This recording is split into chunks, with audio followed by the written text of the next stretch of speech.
are live. What's up, everyone? Coach David here with Metro Jiu-Jitsu, and we have obviously Professor Muhammad. Hey, everybody.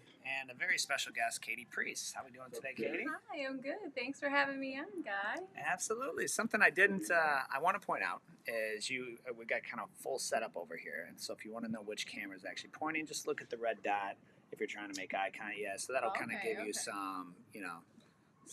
Yeah, they don't go live until you see it, but you can kind of see the cameras there. So we have been longtime Facebook friends, I know.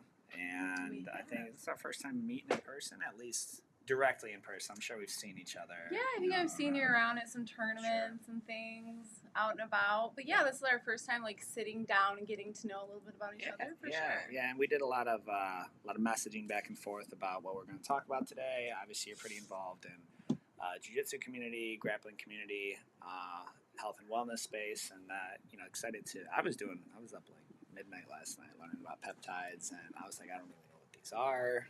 It's a pretty cool rabbit hole to go down, isn't it? I was like, well, when you start talking about what you call the Wolverine hack, and that's not a Michigan term, that's a recover like the Wolverine. Like I'm down. I kind of need to hear about that. So. But before we get into that, let's go. Can we talk first about let's talk about, it's a jiu-jitsu podcast as it sits. And so how long have we been doing jiu-jitsu? How did we get into it? And then how did that, segue into your involvement in the health and wellness space? Yeah, so I started jiu-jitsu in 2015. And ultimately I wanted to learn self-defense, and I was a businesswoman in a man's world, and I was really tired of being pushed around by men, to be honest. I really wanted to learn how to defend myself. I did, and stand up for myself. What industry were you in at the time? Well, the cannabis industry. Yep. So I've been in the cannabis industry for a while, and it's kind of like the Wild West. And like I said, I wanted to learn how to defend myself and get some confidence in that. I was probably a little inspired by Ronda Rousey. I'm not gonna lie. I was like, Ronda Rousey. Yeah. You kind of look like her. Oh, Have you been told that before? No, no one's ever told me that before. Ronda. Boy, she looks like a man. Ronda. Bro, have you seen her jawline? Have you seen maybe she's different? You're talking about a UFC fighter. I know she'll throw me through the window, but I'm just she. It's if you like it as a compliment, but I don't think I'll take it as a compliment. I look a little more feminine. I like it. Yes, okay. That's exactly what I was saying. Thank you for interpreting that in a compliment way. But yeah, but I was like, it was right around that time where Ronda Rousey was getting big, and I saw that fight with Holly Holmes, and I was like, oh my gosh, that's so cool, and that was forever ago. Yeah. When that 2015. That's the year I started jiu-jitsu. It was that summer that I saw that fight, and I was like, okay, this is the sport. I wonder how many more females she inspired to train. Yeah, a lot. Probably a lot. I would imagine a lot. Yeah. But yeah, so I started out at Victorious MMA in Troy because there weren't places around like there are now, and I was doing 2-a-days, and I was doing jiu-jitsu and Muay Thai, and then someone did a double leg on me my second day at Muay Thai, and I hurt myself, and I was like, I'm gonna just get comfortable on the ground, because I'm a big girl, and when I fall, it hurts. Was it a girl who double legged you? Yeah, it was a girl. It was another woman. It's a little better. Yeah. But I didn't know how to fall, it was only my second day, but stuff happens, right? So I said I'm going to get comfortable on the ground first, and I stuck with jiu-jitsu, and I never really looked back to the striking Muay Thai, yeah. Victorious, that's, I can picture his face. Who's the coach up there? I can't. Victor Torres. Vic, yeah. Vic is, Vic. So Craig Funk used to train. He was. Yeah, I was there when he was there. Yeah. So Funk used to train with Vic, and one time Vic, I'll never forget. It was a Fuji tournament, and he was like, "What was he saying?" He was like, "Pass the leg," and Vic's voice carries through. Pass the leg, and it's carrying through the whole stadium, and then the mat it calms down whatever the exchange was over, and I was like, hey Vic, what'd you want him to do? I've never said anything to Vic, and he didn't know how to take me. He was like like looking at me like get off my case, man. You can hear.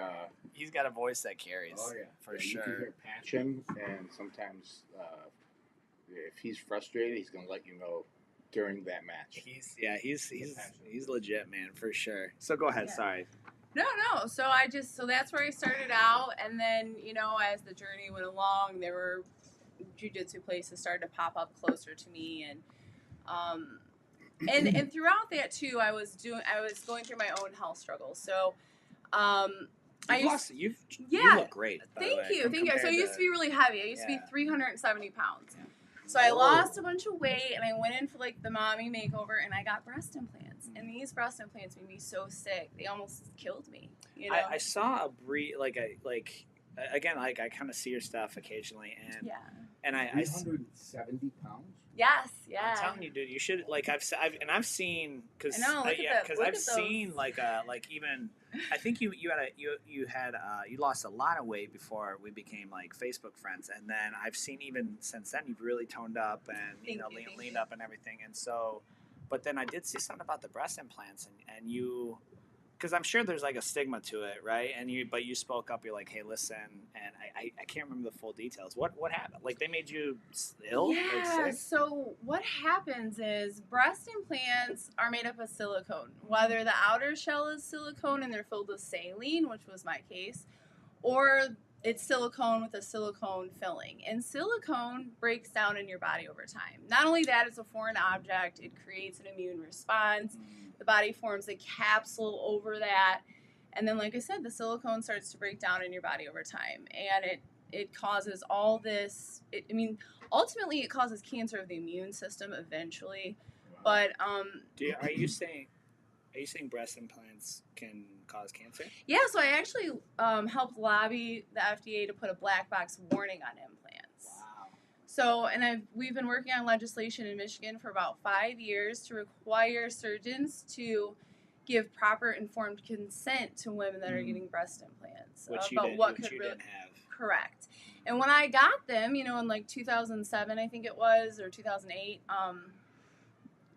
there wasn't access to the information like we have now. Like now, through the power of social media and all these women coming together, we're able to say like, no, this is a real thing. This is really going on. And we were able to like uncover how, the first big class action lawsuit in the 90s, how they kind of like silenced those women and just rebranded breast implants. This is something that we've known about for a long time. I'm unfamiliar with that. What was the Dow Corning scandal? These women they got sick from breast implants at the time? Yeah, so like the medical community, when people have when they have breast cancer, they immediately like advocate for reconstruction with breast implants. And to put something that causes cancer into someone that just went through cancer and chemotherapy and is already weakened, not a good idea, right? And then all these women think that they're sick from the after effects of chemotherapy and having cancer when really it's like the breast implants keeping them sick. And it's like this big thing, it's like, it's really a thing. And it's like, it's a financial transaction between you and the doctor, and people they take their doctor's word and trust them like they're God. Well, we do treat doctors like gods. Well, yeah, less so, thankfully. That's one good thing I think that's happened in the past 5 years is there's been a pretty shaken trust in the white coats, right? Like not all. I mean, we need them, right? We need them. There's still a place.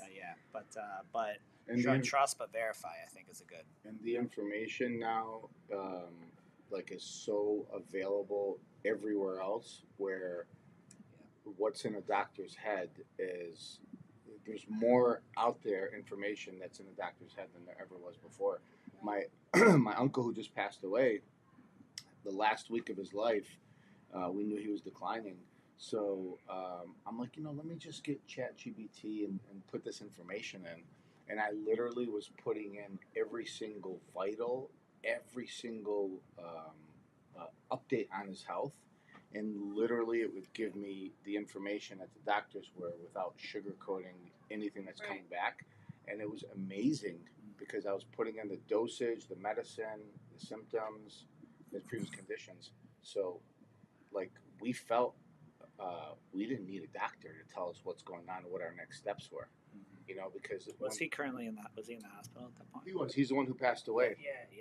Yeah. And like the point is that physicians and the hospital system is a business. Yes. And It is. Yes, it's a straight business. Whether you're talking about elective procedures like what you had done, or in the hospital, the decisions, the bedding, the stays is all about business and numbers. Yes, absolutely. It's sad, Absolutely. but yeah, we don't need them like we did in the past. There, I think there's, because you get. I mean, I generally, I think now. Well, let's continue because I don't want to steal the thunder of later into the show, because I think this is where peptides would come in a lot as well. So you kind of got ill from. Yeah, so I was struggling with my health, and throughout my early jiu-jitsu What kind journey. of stuff you could share? Yeah. So autoimmune symptoms.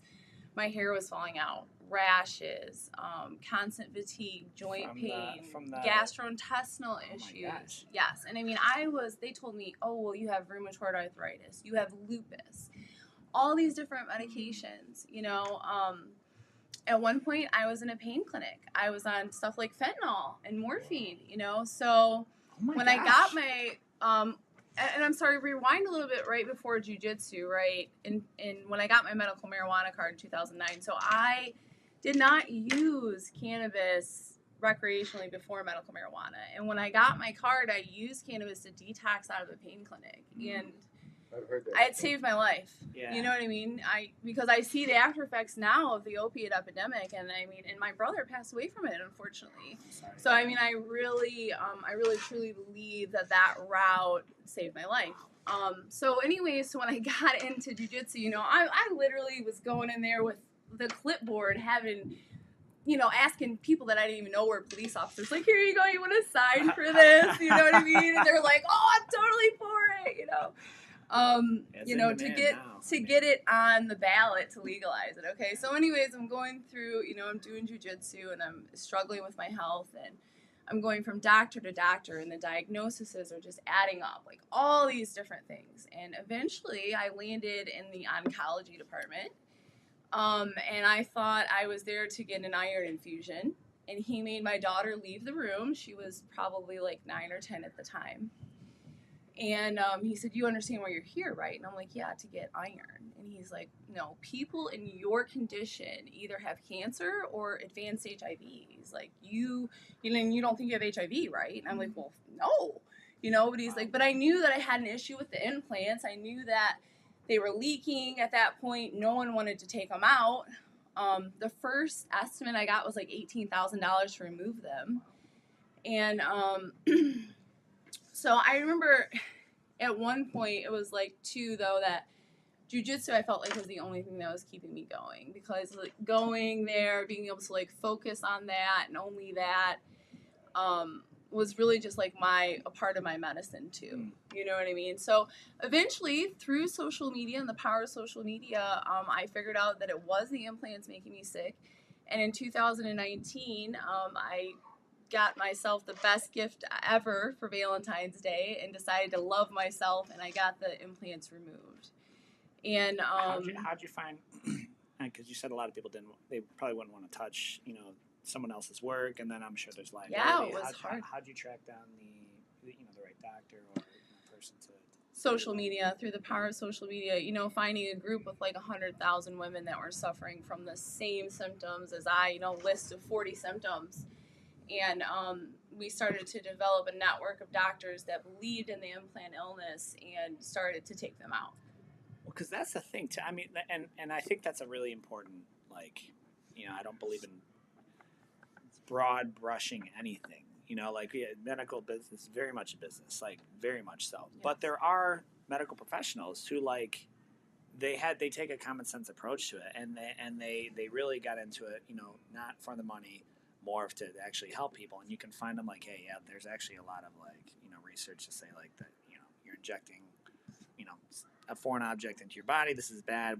These should not be. And then even bring it to modern day with their stances on vaccines, which is they've been the holy grail of of like, yeah, you need these to stay healthy. Now, not everyone's believing that as much, you know? And so I think to your point, painting with a broad brush, like we're not condemning the entire system as a whole, but trust but verify, I think is a really good stance on that. And right out of high school, so I should mention this too. I went into school for radiology. I was majoring in radiology, so like diagnostic imaging and procedures, radiation, and throughout that journey too, I was battling with the implants and the health issues, and being a patient right out of high school. Yeah, so I mean, I got the I lost the weight. I started losing the weight when I was 17, and I got this surgery to remove the excess skin and the implants and everything when I was like 20. Gotcha. Okay. So, gotcha. So I was going to school for radiology. I started to have all these autoimmune symptoms. So it was like I was in the healthcare setting, working in a clinical setting, taking care of patients, but I was also such a patient myself, and like dependent on pharmaceuticals. Yeah. And 4 years in, my eyes I just was like, wow, like I don't think I can do this. Like we're actually like harming people. We're putting them through unnecessary testing. We're radiating them over and over and over. How much in your experience in that did you run through, like you said, unnecessary testing just to run the bill up? All the time. Like when you're sitting there and you're doing, like for instance, we do like the live fluoroscopy, like a live x-ray, tons of radiation on like an 87-year-old stage 4 metastatic cancer that's spread all over her body, and we're biopsying her liver. You can't numb the liver. This is a painful procedure. You know what I mean? Why are we doing it? Well, we're doing it because we believe in profits over patients. You know what I mean? Like that's like the cold hard truth. So yeah, so at that point, when my health issues really started to reach a peak, and I started to I had to change what I was doing, and I had to learn. I started to study, and I started to look at what I could do holistically to heal myself. And, and it brought me to my knees. I was raised Baptist, and a strong, religion was a big part of my upbringing. And I just remember getting on my knees and saying, God, please let them figure out what is wrong with me, or just take me home. I mean, that's how much I was suffering. It's making me a little emotional saying it, but so when I reached that peak, I kind of just like hit this point where I don't know if it was, God speaking to me or what, but it was just like I just knew that anything that could go wrong, any kind of dysfunction in your body, that there was a spot in nature like that God had made to heal that, Yeah. Well, that's and thank you for sharing, Katie. And that is a huge.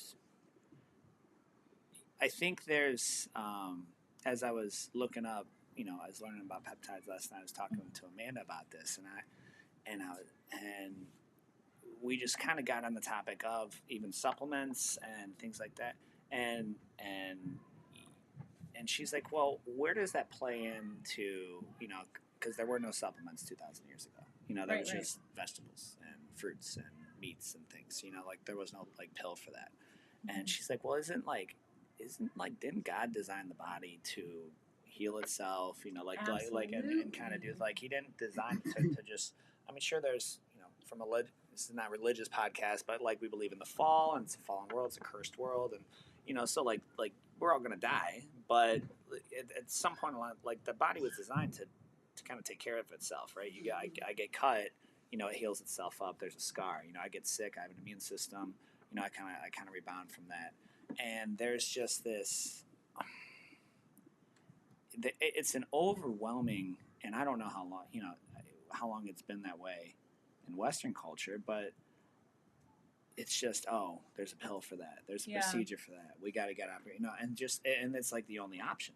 Right. Because if you go an alternative route, you're a kook, or you're not FDA approved, or you're not educated. Like, show me your degree, and so like there's this kind of like brick wall of like, go over there in the corner, let the professional do the thing. Meanwhile, the professionals have, it would appear, they have malicious intent, at the very least, they don't have their clients or patients' best interest in mind. At the very minimal, and it makes you wonder what whose hands are being greased in the process. Like how is the decision making happening? And so that would be. So where did that lead you to? After that moment, like we started. So I know you started using medical marijuana to get out of fentanyl, which is huge.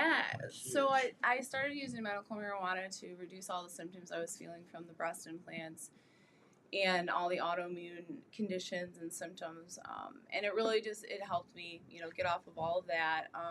So how does that transition into? Are we into ganja grappler? Yeah. So let's touch on ganja grappler because I think it's an appropriate segue. You're going medical marijuana, and then you have So let's talk about ganja grappler, right? So I was the person going into, like I said, the academy with the clipboard, asking people like, "Hey, help me get this on the ballot."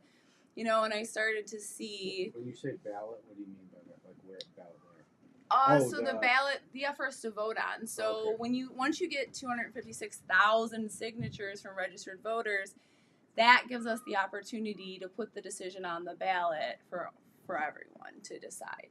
Okay. That's all it takes, huh? That's all it takes. So there's two ways to pass a bill, right? Either you lobby the legislature, or you collect the signatures, and it's we decide. Yeah. For medicinal purposes, or for not medicinal, recreational. Yeah. So 2019 we passed it recreationally. 2008 we passed the Medical Marijuana Act in Michigan, and that allowed us to use it for medical purposes to treat things like cancer, glaucoma, chronic pain, HIV, all those things, and then. In 2019, we passed it recreationally. And after seeing all the medicinal benefits of of cannabis, and how it helps with cancer, it really kind of just it opened my eyes so much to all the different medical benefits. And then I started to research, and I found out that we have an endocannabinoid system. So we were actually genetically pre-wired to consume cannabinoids, and they're found in things like broccoli and flaxseed. But cannabis is the most abundant source of cannabinoids, right? Delta-9 THC is one of the active compounds in cannabis. How does when you say broccoli and some of those vegetables, I know when you start to put some healthy foods in your body, it's funny because sometimes your body actually craves a specific vegetable or it craves a fruit. So that, when I was in the nutrition industry, I would tell clients is that, one, your body could be really deficient, or your body's saying that specific form of, say, vitamin C or vitamin E or D is the form that your body agrees with to give it to you. So, so what other forms of vegetables, if you know that, or fruits, is it kendo what? Yeah, so cannabinoids. Yeah. So, like I said, broccoli and flaxseed, just off the top of my head, have like higher amounts of like CBD. They contain CBD, which is a cannabinoid. I didn't know that. And CBD is like the abundant compound that we recognize hemp for, right? But hemp also has just a little bit of the Delta-9 THC, which is a psychoactive compound that's regulated in cannabis. And that's what differentiates marijuana from hemp, is the amount of Delta-9 THC. So your endocannabinoid system, though, just back really quick, you're pre-wired with an endocannabinoid system. And that's a master regulator to all the other systems in your body. So it's pretty... And your mother produces homogeneous endocannabinoids in breast milk. How do you? Yes. So just to clarify, because I mean the main reason, and maybe we'll find out here. The main reason I don't use cannabis is because it's like you smoke weed, you get high, right? Right. Which I don't. Because of the Delta-9 THC. Yeah, the THC, which is the trip drug, right? Yeah, that's what makes you trip. Is that, but the CBD is the medical chemical? Is it kind of what that we're calling it? Is the medical portion in cannabis that kind of helps? Or is it? So cannabis has like over 100 cannabinoids that we know of. CBD is just one of them. Got it. Okay.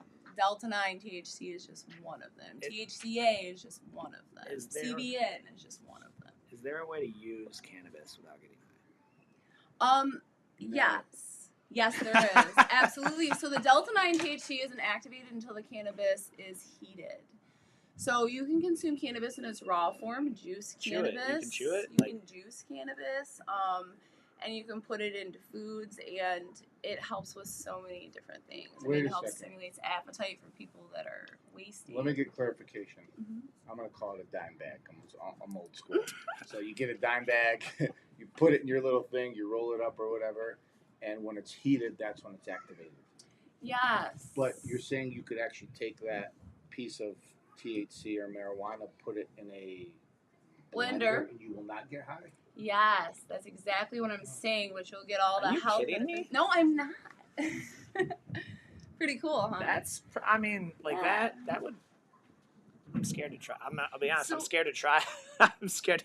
I'm gonna make a smoothie and just start tripping. Not trip. You don't. No, trip, you but won't. but you won't because it's you're not gonna have I've that never heard psychoactive that. effect. No, but it's gonna help your joints feel better. I've It's gonna never reduce heard all that. the inflammation in What your about body. the edibles? Why do if you're eating the edibles? So the edibles, there's a process called decarboxylation, which happens when you heat the plant. And the edibles, the plant is put through that process to activate the Delta 9 THC before it's put into that form. So I've never. I'm. And Yeah, just well, I can couldn't geek out repeat about what she this all said. day. I've It never makes heard. sense. So that would, it'd be an expensive smoothie, but you could. No, it's not. You can grow cannabis in your backyard, up to 12 plants. What are you talking about? Well, that sounds until like today. Oh yeah. No, right now you can grow 12 plants in your backyard in Michigan. That was part of why I collected Yeah. signatures for 10 years to allow safe my access That's for why everyone. Some of those guys I knew were making some big money. My dad. Oh, they're not anymore. They're not. No. Oh, the cannabis industry has changed Yeah, they're not drastically. anymore. Yeah. So let me ask you this, and I just want to get this out there. So I've had back problems, insomnia, and so I tried cannabis to help with my back and to sleep Yes. on a couple different occasions. And at the time, I didn't tell anybody. And He told me. I did. But yeah, we're boys. I know. Though. Keep it a I big kept it a secret. secret until you decided to post it live on the internet. So, Okay. so go, David. So so I had like major issues with insomnia and back problems, and I did not want to go into like my miracle drug before that was Motrin 800.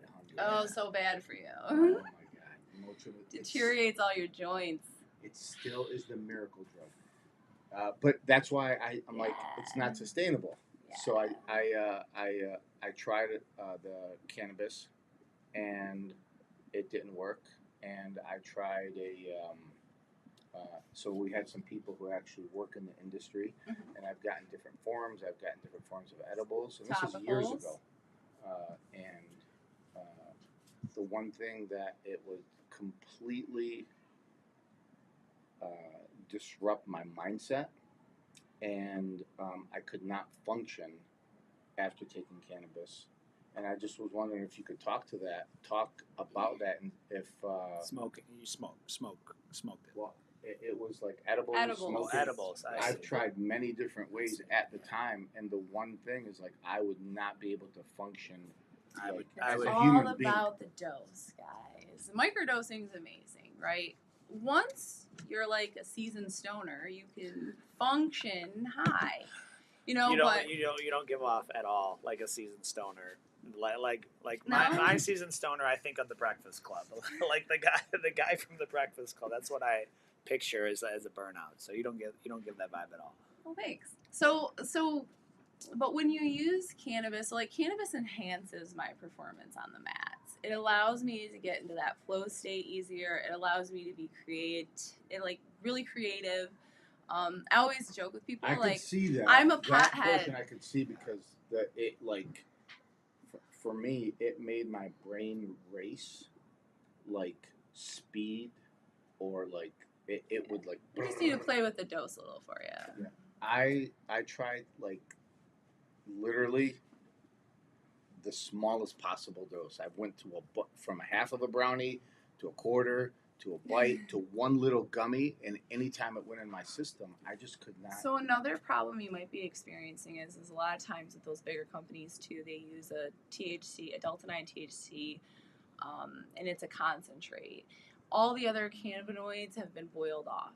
So when we take cannabis in that like synthetic form and we start isolating the compounds, that's when we start to run into the negative side effects, right? Cannabis has like a synergistic effect, and those cannabinoids are supposed to work together. CBD specifically counteracts the psychoactive effects of THC. Some people, like if you take some cannabis and you get too high and you're like blown out of your mind and you start to get anxious, you can actually take a little bit of black pepper because that has CBD in it, and it will bring down the psychoactive effects of the THC, the negative side effects. Have you seen that with any during your time at the Ganja Grapplers, or someone take too much? Excuse me, someone take too much, or it's just doesn't work for them. Yeah, so because that was my conclusion. I just I tried to help my body medically, and my conclusion after talking to many different people that I trusted and worked in the industry, for my mind and the way it affects my body, it just... Like I said, I guarantee it's because you're using an isolated form of delta 9 THC, and cannabis is meant to be consumed. It's a synergistic effect, you know what I mean? So that's probably why you experience the negative side effects. So you've never No, I have had people, there's things called cannabis hyperemesis syndrome, to where it's like if you get too much delta 9 THC in your system, it can start to cause negative effects like abdominal discomfort, vomiting, things like that. No, that is a thing. But I'm just saying we're genetically pre-wired with an endocannabinoid system. That plant does work with your body, but when we start to manipulate it, that's really when things, I think, start to go wrong, and you start to experience more of the side effects. So the Ganja Grappler, you got a bunch of people that are like Jiu-Jitsu and pot. Yeah. Is it? Have you ever been to? Didn't you coach one of those? No. So what's it like to have everybody? Coach Jimmy did, though, I think. What it's like to have everybody high and doing jiu-jitsu. Yeah. Well, that was the thing. It's such a fun time. So, people will say it's like unlike anything they've ever experienced. I get people that travel from all over the United States to compete.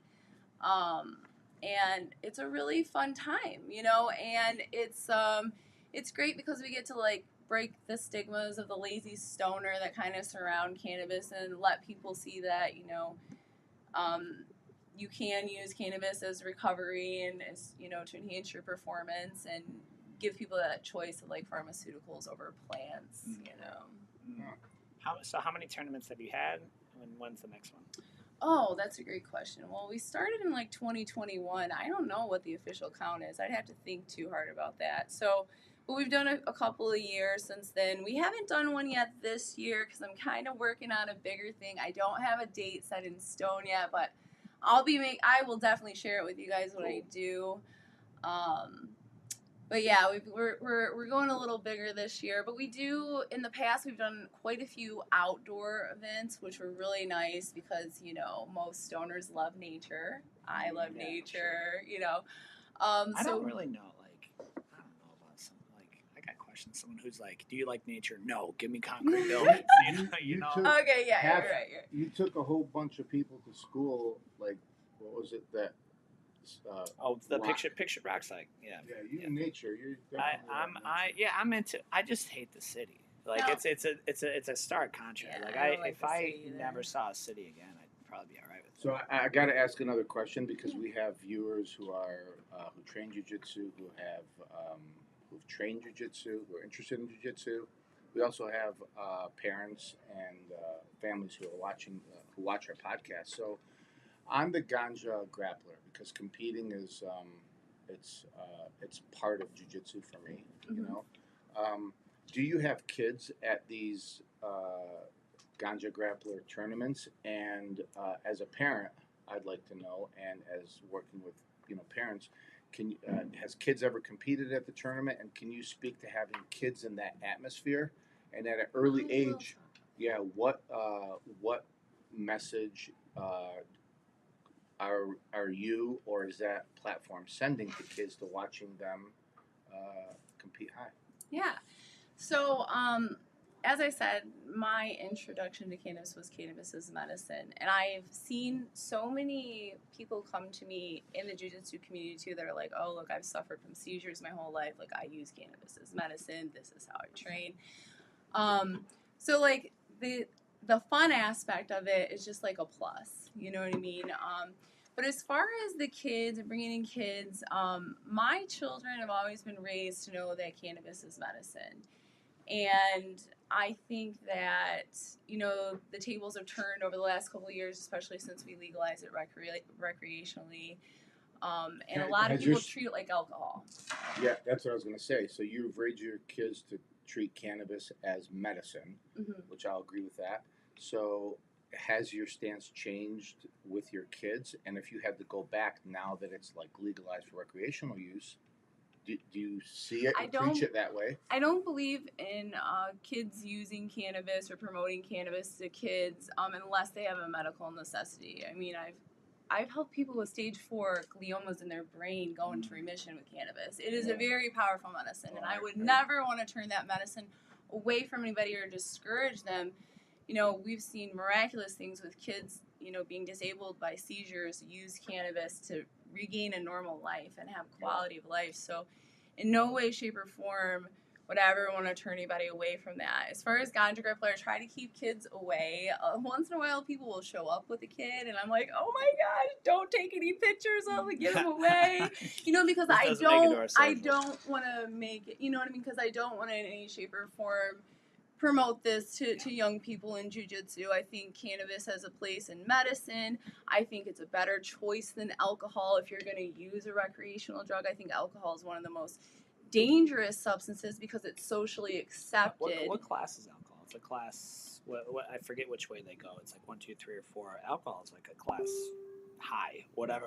I can't remember if one's the highest or 4 is the highest. It's poison. Yeah, it's high. It's poison. Yeah. So before we move into the peptide, so I'm curious to know at what point we started, say 10, 15 years ago, the whole path of cannabis for medicine. So now it's cannabis for recreation. So at what point you personally did it switch over for you? Right. Did you, because for medicinal and then recreational, so when did you decide? Was it the government that said, hey, now we're going to approve for recreational, and then that changed your value on how you saw it? Or at what point did it change? So at some point, when we're sitting in this room in Detroit with all these attorneys, and we're thinking of how can we help everybody else, get safe access to this medicine, because even though we had the medical program in place, people were still getting raided. People were still getting their children taken away. So in order to open up and provide safe access to more people, we truly started to believe that recreational was the only way to go. And so that's for the legal standpoint, really, in my mind. And the more that I got to use cannabis as medicine, like I said, I just thought that it should be available and, openly available to anybody who wanted to use that in place of pharmaceuticals, because it can replace so many pharmaceuticals, and it's way safer for your body, and So where was the switch to say it can also make me feel good even if I don't need it to recover? And when did you start to promote it there? Yeah, so after I got the breast implants out and I really started to heal and stuff, I felt like my body, I'm like, okay, I don't need this to get out of bed in the morning, because before I was so sick from the implants, and my body I was in so much pain, and I really couldn't function without cannabis. Once I got off the opiates, I was I depended on it to do daily functions.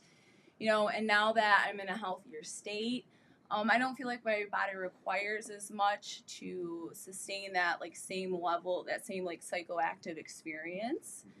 And I also it gives me a little bit different of a viewpoint, you know what I mean? But like I said, I don't necessarily I think that all cannabis use, whether you call it or not, is medical use. I guess that's the best way to say it. Like, we might call it recreational for legality purposes, but it's benefiting your body in a medicinal way. You know what I mean? Like, it's helping regulate. It's a master regulator. Like I said, you have an endocannabinoid system that regulates that answer right there is essentially like a really tricky jiu-jitsu move that she just pulled off.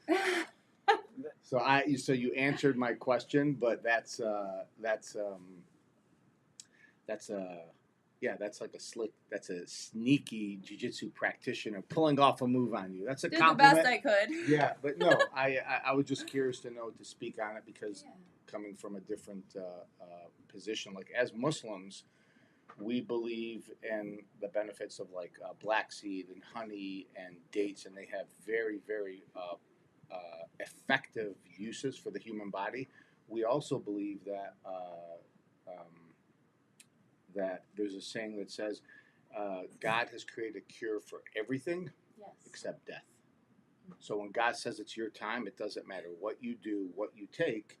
God puts an expiration date on every single person. So, I think the cannabis use, actually, not to get on that topic, but in the Muslim world or population, that is still, I think that's kind of new for us. So I'm curious to see where that goes. Yeah. And in Christianity, God says that every fruit-bearing seed shall be used for your good, and that's cannabis. And there's records of it being in like holy oil. But there's opioids stuff, too. Right? There's heroin. That's a seed. Oh well, I mean, hey, that's a good. So I would, but yeah, like the opioids that come from pills, those are man-made. So I'm sure there's I'm sure there has been over hundreds and hundreds of years of uses of these type of plants. We found cannabis in like the tombs in Egypt, even. Yeah. I'm sure. Yeah. There's my biggest question, and I guess, I just kind of like I smoked through high school, and I was like, well, and it was. Oh, so you were a recreational user as a teen? Yeah. Okay. Yeah. So, and it was just, it led to a series of poor decisions. So, Changes your brain chemistry. Not good for growing brains, unless, like I said. Well, that would explain a lot. I'm not gonna lie to you, Katie. I think that I would love to hear that from anybody in the cannabis industry, is like how it affects the growing brains, because it's available for recreational use for adults, and however or wherever that stage it could affect growing brains and alter them. I think it should be similar to alcohol. It affects the growing brain probably similar to alcohol. I think alcohol might be a little worse, but But like I said, the amazing thing is we all have that ability to heal, Yeah. And I think a lot of the disease and things going on in the body and symptoms are manifestations of like nutrient deficiencies and mineral deficiencies, which are deficient in our soils and in our foods. And, one orange, you'd probably need 10 oranges today to get the same nutritional value of exactly. One orange 20 years ago would be 10 today. So where did it transition into, okay, this helps the body? Where do peptides come in? Yeah, so peptides. Let's talk peptides. So, as I said, I transitioned out of radiology. I'm a licensed myomassologist now, which is a fancy word for a massage therapist. But I also do nutrition, and being in the health and wellness industry, about a year ago, I started learning about peptides, and I kind of went down this rabbit hole of peptides, and I think it really began to explode with social media because they're just so wonderful and they're so miraculous. And people are avoiding surgeries and everything else with peptides. And I think the reason peptides, we first created like this sequencing to like formulate the peptides in like 1960. So we've been doing this for a minute, right? Explain a peptide like you're talking to a 10 or 12-year-old for our listeners Yeah. who don't know much about it. I was literally having to like ask ChatGPT like a 9-year-old. Like I don't know what even is this. Where do Because they you're come very from? knowledgeable in this area. This is Right, so peptides are short chains of amino acids, which amino acids are the building blocks of protein. I remember that Protein from is the fourth grade second science. most abundant molecule in your body, right? So these short chains of amino acids are sequenced in a way that they act like a cellular messenger to have your body perform a specific function that it would perform under like perfect circumstances, right? Like if we didn't have like all these microplastics that we're working against and these endocrine disruptors with the scents we're spraying on ourselves every day and the deodorant and the toothpaste. We need to start a podcast that says Katie ruins everything. Like, just have that one. As I'm drinking, well, I know because Amanda, I think she follows you.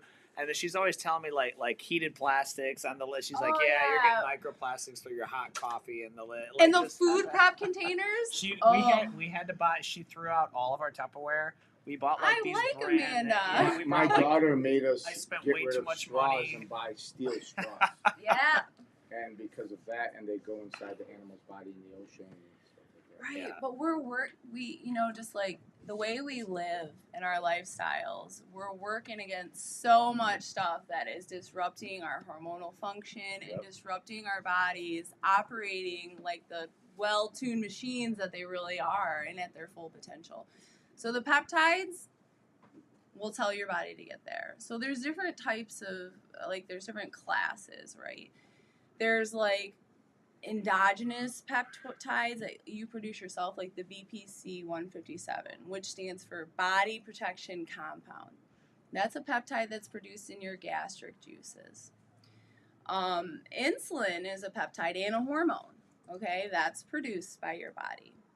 And then there's peptides. When we say synthetic peptides, people don't like that word synthetic, but really it just means like they were produced in a lab.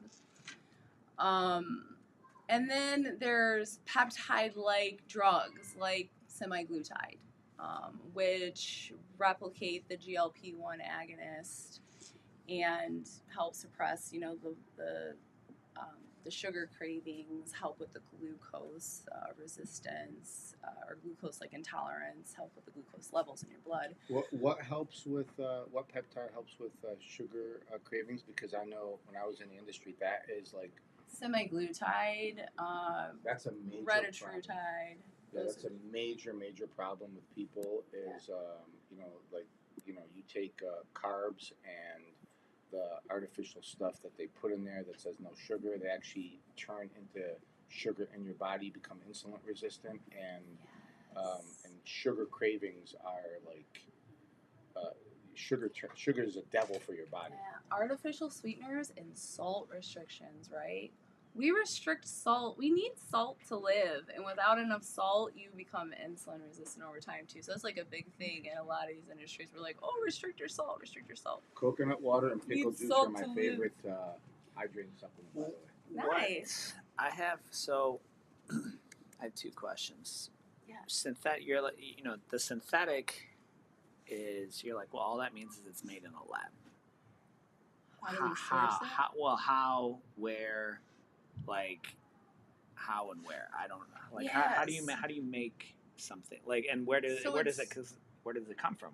You're building something, like, where does the material or stuff come from? So it's sourced from meat and plants. It's ethically sourced from meat and plants. Now, I do work with other things too, like stem cells and exosomes.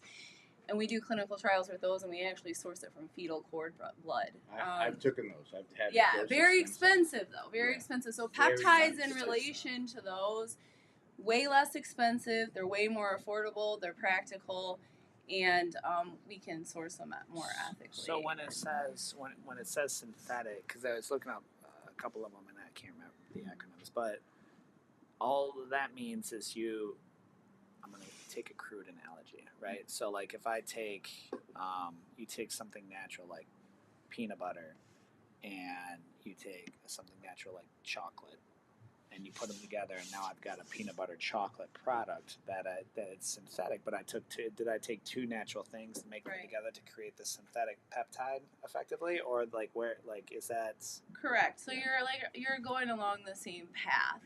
So too, sometimes the synthetic can mean, like, for instance, we have this one peptide called CJC1295. That is not a peptide that your body naturally produces. It's produced in a lab, and it makes your body produce growth hormone. It stimulates your body to produce growth hormone. So, and like I said, whereas like insulin, we can make that in a lab too, but it's something that's endogenous to your body. You know what I mean? Something your body makes as well. And that's a peptide and a hormone. It acts as a hormone, but chemically, like the molecule is a peptide. So how are peptides consumed, and how are they, and then what is the dosage look like? When do you use them with your training? Because I mean, we were talking before the show about, like, it's a pity fest and I'll say this, like, I don't stretch probably the way I should. But there's a lot of things I could be doing that are better. But there's a drastic difference in how my body feels at 35 than 27 even, or 28. Like it's pretty beat up. Now granted, I train a lot more, but I'm like, it'd be nice if like my hips didn't hurt. Or my knees didn't feel like. Well, I can definitely help you out with that. So how is it consumed or taken or whatever? So a lot of people are familiar with like collagen peptides that you can buy off of Amazon, and you take them, you put them in your smoothie. These peptides are different. They're injectable. I do clinical research with these peptides, and that's how I can make them available, because a lot of the peptides are not approved yet.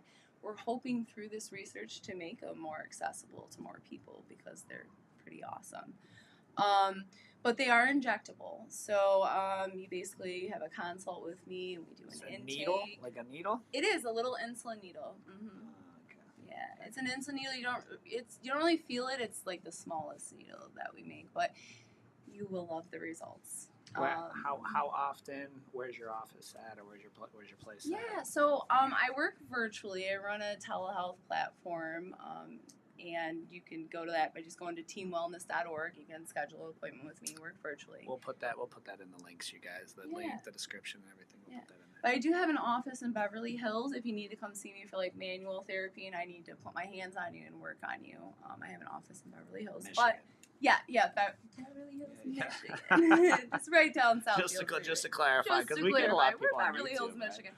Yeah, but I'm really able to help so many people virtually, because we can ship these peptides all over the United States. And the protocols, how long you take them, are different for each different, peptide protocol.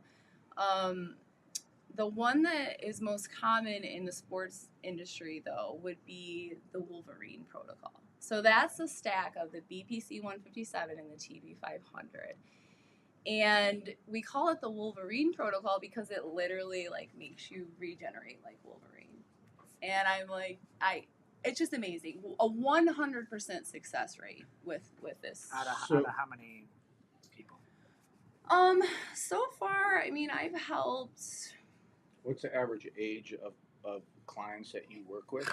19, 21, 20, 21 years. Hey, when you're a professional athlete. I know. Okay. You it's my opinion, because I know I've researched peptides. I've been in the supplement industry. The more stress you put on your body, the more you need to supplement vitamins or the peptides. Mm-hmm. So, absolutely. So I treat people of all ages with peptides.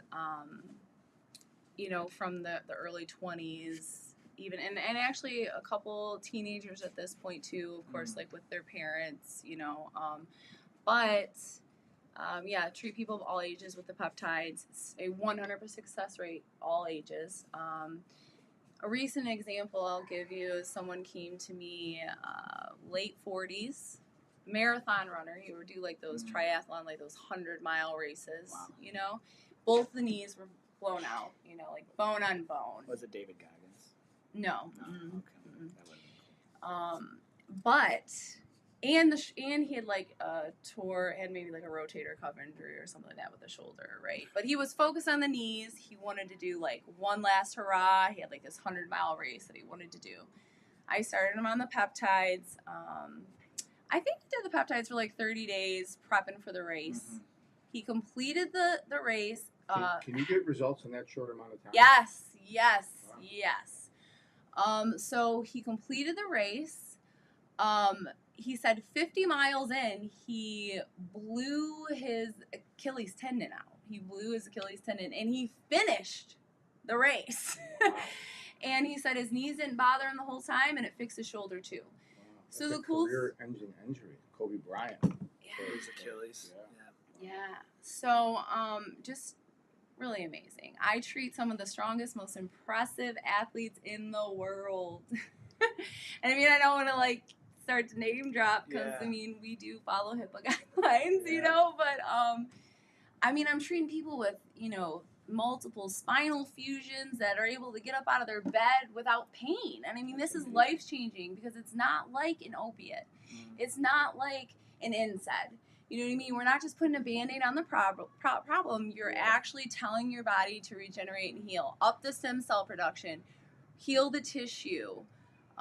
You know what I mean? Like, this is what you're telling your body to do. So training jiu-jitsu and like jiu-jitsu has to be like everybody should do it in some capacity, right? Yes. And it's good for the heart, it's the mind, the body, it's good for the body, soul. mind, and soul. Supplements and peptides, that's like the step up. I believe should be available to everybody, but it's not covered by insurance. It's elective.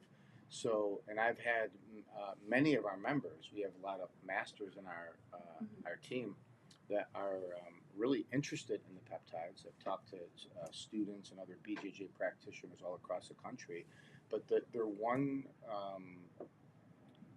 thing that's holding them back is it's expensive, and it's like it's made for the rich or the elite. How much is it? It's not as expensive as stem cells or exosomes, and it's not as expensive as what it's going to cost you to not be well. First of all, well, there's a cost either way, though. You know, like Well, maintaining general health is one thing, but if you want to go on a 100-mile run, like you're gonna need some help there. If you want to be in your 40s and above and train jiu-jitsu, like you don't need to do that, but if you want to do that, then you're gonna need some help, and it's just expensive. So can you speak to that, and like, is there a range that people could expect to pay, and is there other alternative methods for people like you, who you're going into your 40s and you're like, I still want to train, I still want to get in shape. How can the peptide industry help support those people? Because, I mean, you know, they'll be functionally able to train, but they're just better human. It's like, you know, jiu-jitsu is good for the mind, body, and soul, and they need it. And in order to do it, they're going to need some help. Right. That's affordable. To help prevent and recover faster. Yeah, so can you talk to the people who are like, you know, they're not making enough money to support, to pay for it? Like, yeah, so I mean, do they turn people away in your industry, or? Well, so there definitely is a cost, you know, but ultimately, you know, just really taking care of yourself, your diet, making sure you have enough water, making sure you have, you know, your minerals and everything is going to go such a long way. This is the next step. It does require a financial investment, but with all the other things I've done with regenerative medicine, it really is like the least amount you can do besides like the basic things of, like I said, Celtic salt, making sure you're getting enough water, making sure you're getting enough magnesium, and making sure you're moving. You know what I mean? Like, those are like your core, right? And like, aside from that, it really isn't that bad. I mean, you know, something like the exosomes, a vial of that, you know, you're looking at like $7,000. You know, if you want to cure cancer or something with the blood from the babies, it's going to cost you $70,000. Wow. You know what I mean? PRP, like a joint injection. You know, you might have to go for two or three of those. I was doing those before I really got into the peptides, and I guess we could still offer them, but I don't really see a need to, because the peptides, in my opinion, are more effective and they're more affordable and they're less risk. I don't have to involve a doctor. I don't have to, do this injection that could possibly get infected because it's going into your kneecap, and like it's just, a subcutaneous injection carries way less risk. So there's just, there's lots of, those would kind of be, but it is a financial investment, absolutely. But I don't think, and compared with everything else, that it's should be out of reach for everybody.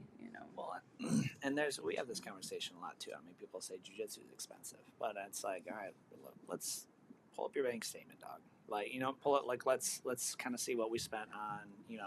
What do we spend on? I'm just going to use the cliche: lotto tickets. Restaurants. What's your car paying? And I think there's the old phrase, make time for your health and make time for your illness. Right. Absolutely. Yeah, but I'm 50. I'm going to be 51 in a couple months, right? Yeah. And so I could train with anybody in the gym, right? But not for long, and if I do 4 or 5 matches in a day, I'm out for I'm going to have inflammation in my body the rest of the week. And I know peptides could help me, but, and I'm using myself as an example. So I could maybe get 1 or 2 rolls a day. I could teach a little bit, but if I want to get more benefit of jiu-jitsu, guys in their late 40s and 50s, it would definitely help them. But the question becomes, if I want to get more of the benefit, I have to pay for it through the peptides, and what is that worth? I'm a school owner. It might be a little different because it's my career and it's my job right now. But I'm asking for the other 50-year-olds. I'm asking for the other, 40-year-olds that they're onto something good in jiu-jitsu and they want to do it more, but physically their body won't let them do it. And I'm sure you've seen it before. Yeah, absolutely. And they just want to be on the mat, but they can't. And then your first year in jiu-jitsu, probably year, I think that's where the most injuries could potentially happen, because you don't know that you're essentially rolling or doing technique to get away from how the body naturally moves. That's where the injuries happen. As you get more educated in jiu-jitsu and the technique, then you know where to go, not because it's the wrong technique, because it's dangerous to your body to put it in that position. So again, I'm asking for those people that, and I've been, because of the supplement industry, the one thing that's kept people away is a financial investment. So. Well, I don't think it's as expensive as most. What is it for our viewers that what could they expect to pay? Let's talk about an over 40 person. Yeah, so if you haven't, if you're suffering from an injury, maybe you tore your ACL, you tore your rotator cuff, Say recovery. So just man, I get myself. I got to take Motrin before I train. It's the best thing out there, but it's not good. One in each vehicle. So everybody's everybody's individual though. I mean, I look at somebody as a whole, so I like to look at their lifestyle. You know what I mean? You're gonna be different than this guy over here. You know what I mean? So that's the first thing. South African Coach Keanu. Yeah. So, the second thing, like I said, if there was, an injury, we would do, a 12-week protocol where you're doing, an injection every day for 12 weeks. And generally, you might spend about $1,500 on that, okay? Which, for 12 weeks of a daily... It's 3 months. 3 months is really not that bad. I don't know what people are spending on their prescription medications, their trips to the doctors, and all that, but I really don't think that's bad, as far as for something like you, maybe you just want to recover better, maybe you just want to do 10 days, out of the month, and then you see how long those effects last, because what these peptides do is, first of all, they target all the inflammation in your body, and it's going to bring down the inflammation. It's a freaking killer. Inflammation. I didn't know what it was 5 years ago, and now it consumes my life. So it's not going to be one of those things where it's you take a Norco or something, and then when that wears off, the inflammation's still there, and it starts to come back tenfold, and then you're oh my gosh, I need to take another one. This is not like that. Okay, it doesn't. You don't develop exactly how it is too. Yeah. That's exactly. If you don't develop a dependency on them, there's no kind of withdrawal, because they work with the natural systems in your body to heal and regenerate. So that's one. So like I said, if you were just, or say you're prepping for worlds and you wanted to like just be your strongest, best, and you're like doing, three a day or whatever, you could do. I could do that. You could do if I could do 2 a day training sessions, there's no price you could put on that for me. Like if I could do 2 a day sessions to get back and prep and prepare, just the Sure it is.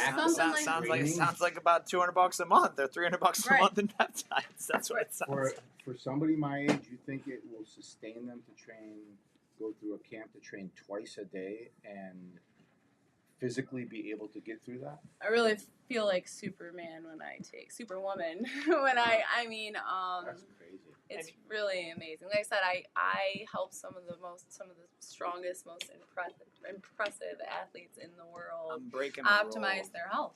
I'm breaking a rule here. You're not supposed. Mama taught me not to ask women their age, but for the sake of this context, how old are we, Katie? I'm 38. All right, 38. So it's not like it's not like she's a 20-year-old talking about I feel like Superwoman. You're 38 years old. Yeah, I'm 38 years old. 2 kids. Yeah. I've raised one to adulthood. I'm 38 years old. Yep. 10 years of jiu-jitsu, broken fingers, torn ACLs. I cut my eye, actually. This was the worst injury I've had. Isn't that? From Look at jiu-jitsu? that.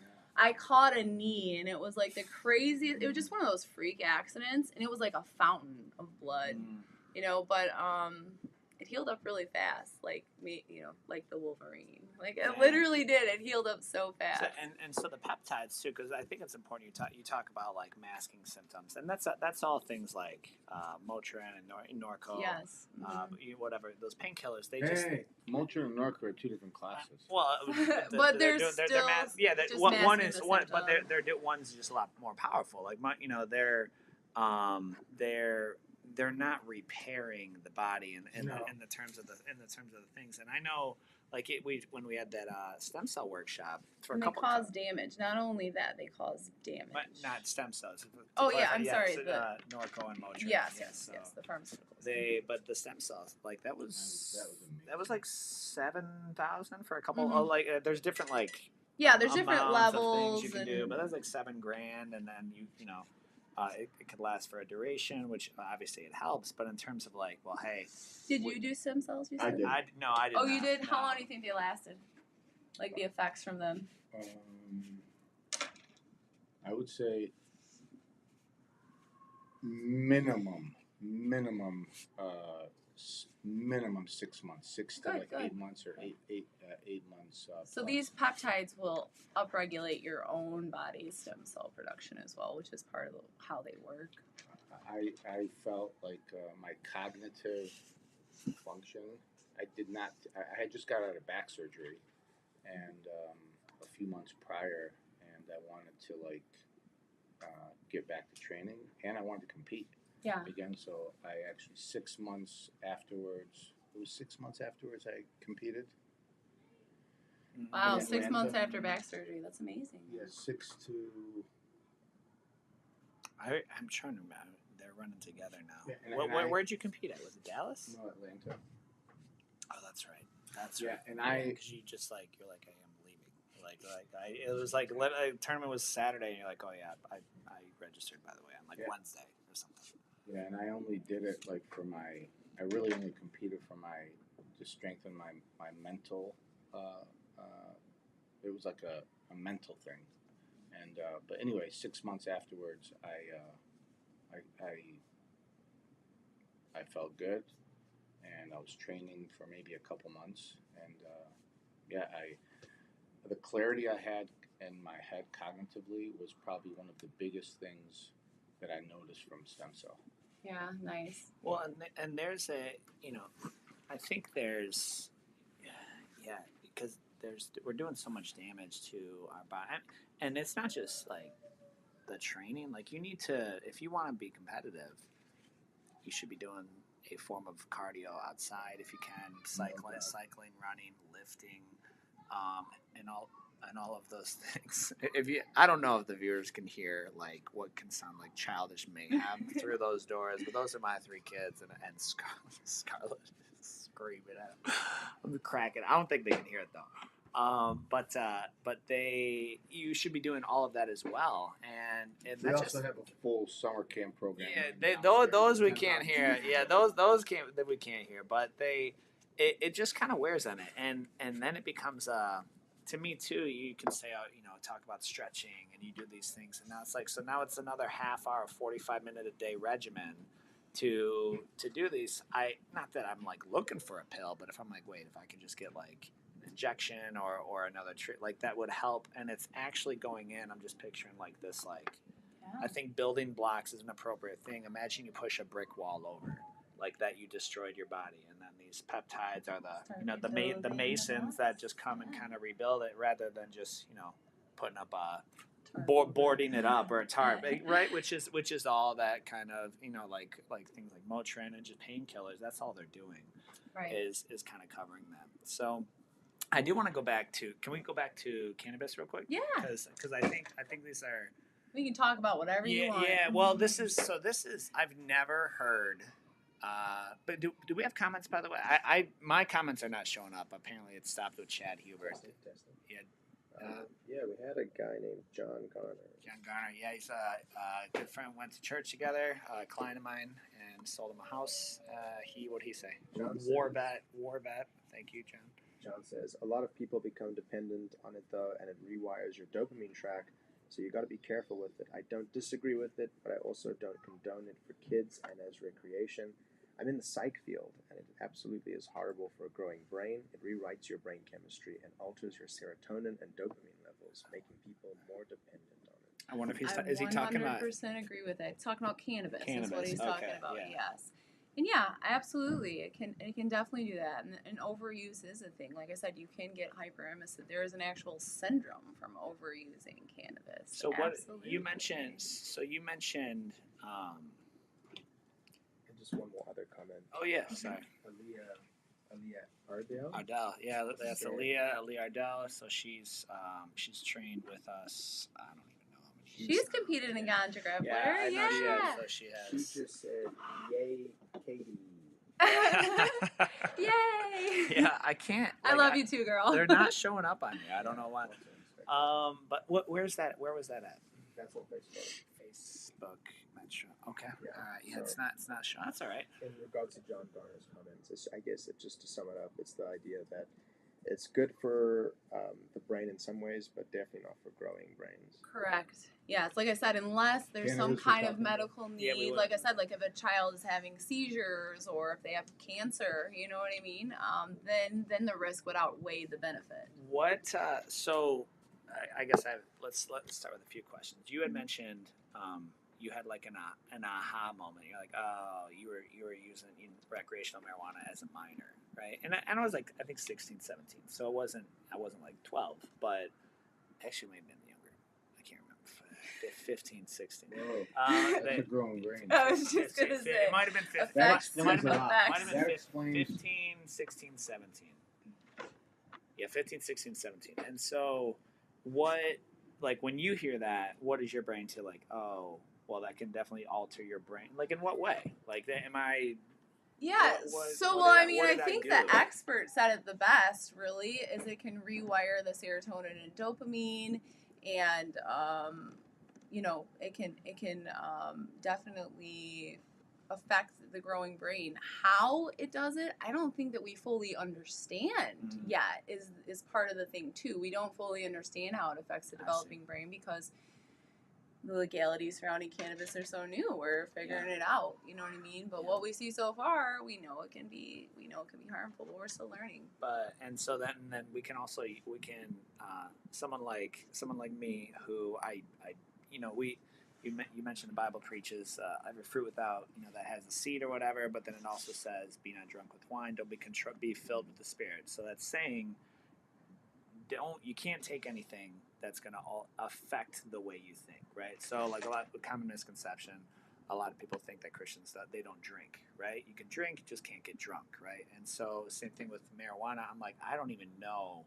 how you can how to consume. I guess it's called microdosing now, but I was like, I can't see how to consume marijuana without getting high. And so my thing is just kind of stay away from it. I've never heard that you can effectively just use the buds or the plants unheated, which is crazy to me. That reminds me of like caffeine. Like coffee beans aren't caffeinated until you roast them. And so right, like that it's is similar. similar. Kind of similar. Well, another thing we do is we make suppositories, like for people to take rectally. And when you take the Delta I'm 9, good. Yes, well, I'm but good. you know I'm what though? good. For I'm people straight. with when you see people with stage 4 colon cancer into all right. complete remission, Sure. I mean, Wow. yeah, that's the kind of stage 4. Yes, complete my remission. gosh. Stage 4 squamous cell carcinoma of the colon, complete remission. And that's part of too was like the whole thing, with the ganja grabber. Like I was still, cultivating the cannabis. We'd have all this excess. It was like we would have this event. We would share it with the friends. We'd take the excess, and I would donate it to somebody that needed it. So the last time we did it, it was to a young woman named Jennifer. She had stage 4 squamous cell carcinoma of her colon. I made her suppositories, and we were able to put her into remission. So amazing. That's incredible. And I've also treated people with stage 4 gliomas in the brain, effectively putting them into remission. So how about someone who doesn't have stage 4 cancer but just wants the benefits of medicinal cannabis for because I have heard it helps with inflammation. Right. So you can take it. And I don't want to get high doing it. Right. So like I said, the raw cannabis, you can obviously control the dose by microdosing. You can use cannabis topically. You can put cannabis in your belly button, and you can use it rectally. When you do it topically in your belly button rectally, you don't experience the psychoactive effects like you would if you were to smoke it or eat it. Is that? But it's still So will it still absorb and get all the benefits of it? Yes. So the delta 9 THC is actually that one of those molecules that causes the cancer cells to eat themselves. Okay, so the cancer eats itself with the delta 9 THC. So in order to get a higher dose of the delta 9 THC without causing like an absurd amount of psychoactive effects, like I said, then that's where we give it to you in the higher concentrated dosage through the navel, through the rectum, through the skin. And it's like that would be a topical ointment type thing, like a CBD ointment. Yeah, like I said, topically, like on the skin, or if you had a skin cancer, you would put it onto the skin, and you would not a CBD. You would want to do a full spectrum cannabis. So you want all the cannabinoids that work together. That's right. I'm sorry, because the CBD is just like one of the one. Right, it is just one of the components. And then, okay, and all right. Now, when you say microdosing. I'm just thinking like I guess that would be a way if you just get a what is that product even called? If you decide to microdose or take anything before training, please let me know because I have to be there. Yeah, dude. Like, I'm not gonna. Okay, so if you don't want any of like the psychoactive effects, I really don't. Like I don't want the paranoia, the munchies. I don't need any of that. Smoothie, raw, but the thing that would, but it would be hard to get that unless you grew it yourself. So if you want to go into a dispensary, like I said, and if you had a certain, if something was bothering you, like your elbows messed up, I would try topical, you know what I mean? But if you just wanted to like enhance your performance a little bit, I would try like a really low dose of a full spectrum. Give him a low dose, and I want to know what day and time. A really low dose of a full spectrum ointment. It was like a full spectrum edible, like you'd want to eat it, and just take like a really low dose. Like I said, unless you want to do it rectally the night before. I don't. I'm good. I'm straight. Like I'm good. Or like in your belly button, you could do that the night before. You know what I mean? But that would just help regulate your systems, help everything work better, help lower the inflammation in your body. Okay, but so they sell the full. They sell the. So you said like right now, neck, shoulder, elbow, and probably my knees are a train wreck, right? And so that would just be go to a dispensary. So do they sell the full spectrum, not the CBD ointment like I have in my brain? Mm-hmm. Like full spectrum. A friend of mine makes something called Chill Medicated that's available in most dispensaries. Okay. It's a brand and it's a topical. Works great. Great product. Great ingredients. It's the full spectrum stuff of all the cannabinoids. Mm-hmm. Okay. All right. Does it give you the psychoactive effect? No, not when you apply it topically. Yeah. All right. Good. Okay. All right. And then I think we're gonna get you on the right track with some peptides, we're though. gonna, When you we're gonna see. Yeah, I mean, we're gonna have to And check it out. back to your question too, which I wanted to circle back around, because if you just wanted to do something, like I said, you were training for something, you just wanted to do like a little burst to see how they would be for about 10 days, that'd run you like $170. So really, to try peptides and see their advantage, I mean, reach out to me, because it's not really as as unaffordable as you might think. Like I said, we do sell the larger packages for like a 12-week protocol. So I'm like, oh, $1,500, but I'll break it down. You know what I mean? Like, I am in this business to help people. Yeah. That is my passion. Yeah, And that's what makes me feel good. That's what's rewarding to me. So that's what I do. Yeah, and I think for our viewers to hear it broken down like that, they would be more likely to say, "Let me try before I buy," and obviously, when you get the results, then you can see the value of what you're paying for. Absolutely. So I'm sure that are we going to put a link? I'll get I'll get her website, and sure if you have a calendar link or whatever. Yeah. So. And two, and we don't have to, because I know we've already been talking for a while, but it's like any kind of dysfunction happening in your body. Like I said, there's a peptide to fix it. Like whether your like sleep cycles need to be regulated, or whether you're suffering from like anxiety and depression, we have peptides that help rewire your brain and kind of boost your serotonin, your dopamine, and that brain-derived neurotropic factor, and reset all of those things as well. That's good to know. These are preventing anxiety, or these are preventing things though like Alzheimer's and dementia as well. So we're doing clinical trials to reverse the effects of Alzheimer's and dementia with some of these peptides as well, which is like so crazy that we're just like in that time, and the incidence of it happening at an early age is like, I mean, when I was younger, we didn't see that until like our grandparents, you know what I mean? But now people are getting it in their 50s. You know what I mean? Yeah, people are passing away in their 50s from like early onset Alzheimer's and dementia. And peptides can help with that. Can help reverse Absolutely. that. Yeah. Is there a test? So you said there's specific peptides to specific conditions. Is there like a test that you do, or you just take your patient, client, whatever, and they say, hey, I got back pain, hey, I got insomnia. Yeah, so like, I'm a holistic practitioner. When I do an intake with someone, I like to look at their life and their environment and their daily habits as a whole. I look at them as a whole person. I do have a medical director. We do offer like full panel lab tests and blood work as well, but mainly it's like a thorough assessment. Everybody's different in what they need and what kind of care that they're seeking. So that's just kind of individualized based on the person. But it's an assessment and an intake, and and we get you started. It's pretty easy, and we work a lot virtually, so you don't even have to leave the comfort of your home, and we can ship the peptides right to your door. And they are like pinprick, like you said, pinprick. Yeah, it's an insulin needle. And another thing, I also would like to touch on, right? So you can order peptides similar to this that you see online, but they all have disclaimers that they're for research use only. They're not for human or animal consumption. Those peptides are not regulated. They're made in other countries. They're shipped here. We don't know yours are regulated. Mine are for clinical trials. We have an institutional review board. They're under way tighter restrictions and regulations. Only licensed healthcare practitioners.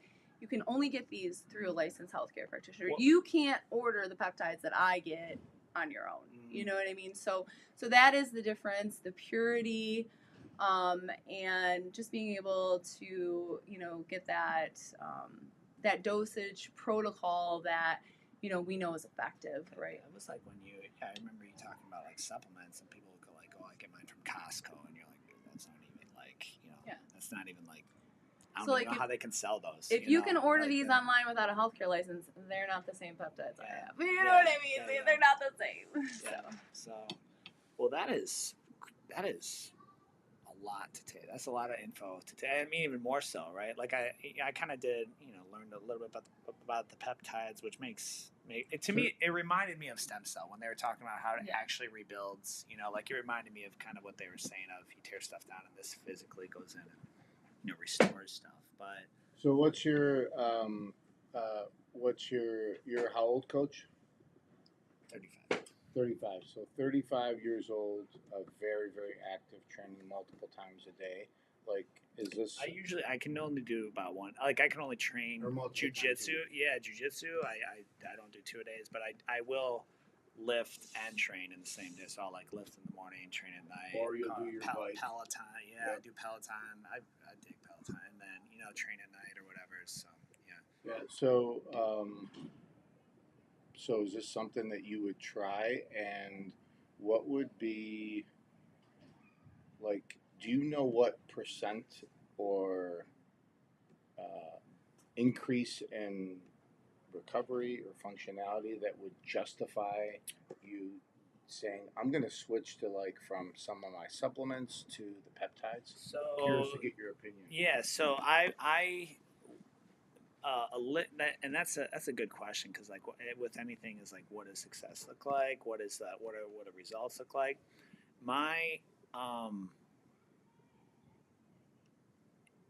So I can just do like a measurable weight, right? Like I used to be able to bench 225, 235, no problem.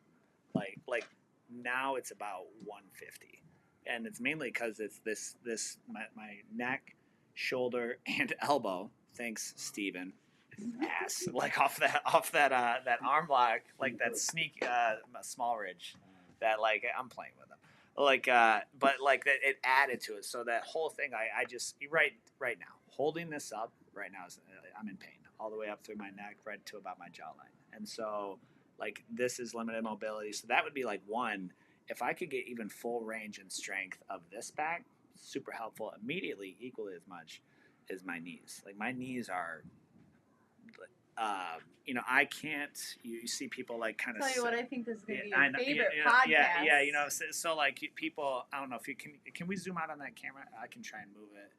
Like this is about as far as this knee comfortably goes down, and I see people like, that's as far as this knee goes down. Like I can try and that's super painful.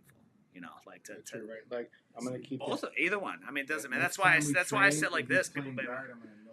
That's why I sit like this. People make fun of me, and they're like, but like this is a little better, but like that's all the way. I feel it all the way through to my head. What do you think your piriformis? That's what I was thinking. Yeah, my piriformis. That's what I was thinking. My piriformis. To be fair, you do zero stretching. That's zero.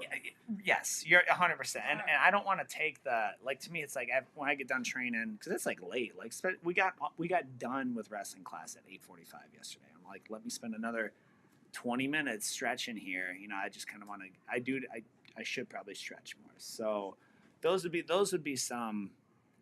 What would make it worth it to you? Like if I could have.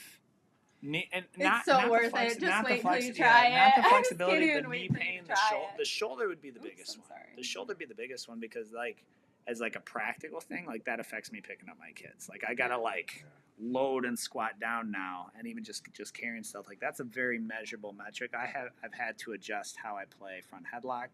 I can't hip out the same way. I can't. I can't defend head arm chokes, and like I have one. The next time you get beat, just know that the guy that beat you was probably using peptides. Yeah. Was that it? So like that, and these are like the young guys. Like I think I was talking to you or Amanda. I'm like, dude, these guys are just stronger and faster. And they're like 20. They're like 20-year-old studs. So Nate, all Cody, they're just they're just like, and they're just. I'm like, man. So that would be like a litmus test for me. It's like if it could resolve those, like that'd be pretty sick. That's what that would look like for me. So at the moment, but then different injuries come and go. So we'll definitely put some links in the comments on all of these. I did share this to your page. I don't know awesome. I know you got to approve it, so that'll be approved, and I will also put this in the YouTube description. The links to your website, but how can Just so it's verbally, if people are like taking Yeah. notes or whatever, like what's the best way to get in touch with you? Is there a website? Yeah, just go to teamwellness.org and you can click schedule an appointment right at the bottom of the screen. That's the easiest way to put it. Teamwellness.org, just like yep. it sounds. Yep. So cool. Awesome. Any other comments, Coach Keanu, that I have not seen? I say, what do you No got? comments on this side, but I do have one question. Yep. Yeah. It's just the smell of cannabis. That's all. Yeah. I used to work in a movie theater for 4 years. Mhm.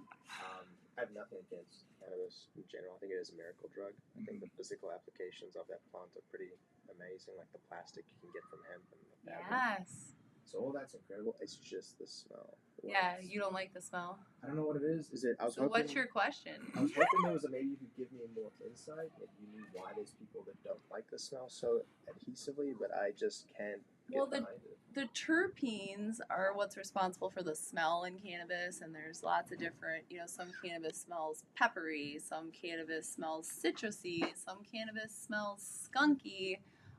Yeah, and based they on your have- movie theater you're working at, yeah, there's probably a lot of skunk weed.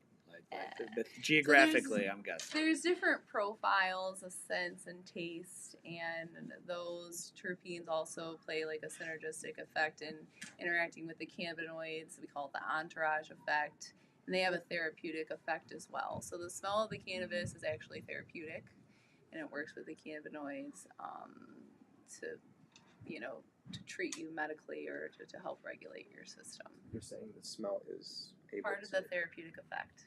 Aromatherapy. So, if I'm having like an aggressive reaction to it, what does that say about me? Well, hey, some people are allergic to it. Look, it's a weed. You can have an allergy. I mean, you can have an allergy to the dandelions. You can have an allergy to the weeds. I'm Too, not like you know what I mean? saying, like, Yeah, no. I just don't like it. So I was wondering. Yeah, no, but I Hoping mean, it'd be like something to it because it was weird. Like every time. oh, like you have a deficiency in like vitamin cannabis or something. Yeah, I was like, what is there maybe like a subset of people that are Take having more B12. I'm just joking with that. But other than that, I think it's pretty miraculous in terms of what it is. I'm pretty convinced it came on an asteroid from somewhere out of space a long time ago, just because of what it can do. Preach. But it's just, the smell is, it just kind of, I can't get behind it.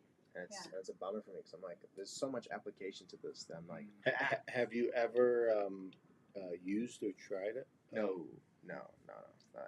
I also His was. mom listens to this show, dog. We can't answer that. Yeah. I'm just playing. I told my mom this. I said the only time I would ever like smoke weed and get like absolutely stoned is if she does it with me. So she was like, yeah. I'm not against it. It is one. I think at this age, I'm always afraid of like the brain stuff, like how it would affect my brain growing up. I went to an how arts. old are you? I'm 24 right now. Okay. But I also went to an art school in high school, and I was surrounded by stoners. Right, and they say what the brain is fully developed at like 25.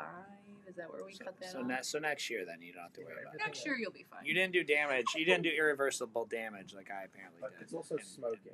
I stayed away from smoking. Well, smoking is the least therapeutic way to take cannabis. You know what I mean? It's the least therapeutic. You get the least therapeutic benefits. It will help with some of the symptoms, but as far as like the real healing, that comes from ingesting it, orally or putting it on your skin or putting it in your body. I used to sell CBD. So with that, I saw the benefits of people. It was mainly two types of customers. It was older people in a lot of pain who swore by it. They swore by the bombs and the creams and all that stuff. And then people with animals. Yeah. The animal side of like CBD. Because we love our animals and we know it's helping them. Apparently, yeah. People would say their dogs would be so much more calmer. Older dogs wouldn't be in so much pain. Like it was just a miraculous 180 for their dogs' conditions, cats' conditions. Mm-hmm. So like, there's it's a weird plan, but I was hoping there'd be a bit more in the smell. So that's good fun. Well, we appreciate you coming out and hopping on, Katie. Definitely, everyone tuning in. Guys, check her out. What's the website again? Teamwellness.org. Okay, teamwellness.org, and we'll put it in the comments afterwards. Guys, as always, be sure to like if it's on Facebook, subscribe on YouTube. You know, if you have any comments in here, you know, you can leave them for Katie. Comment, we'll tag her on it, and then she can, I'm sure, I'd be happy to go back and answer some questions. Yeah, absolutely. Well, thank you guys so much. I appreciate your time. Thank you, Everyone Katie. coming out. Thank you. As always, we'll see you guys on the mats. Bye.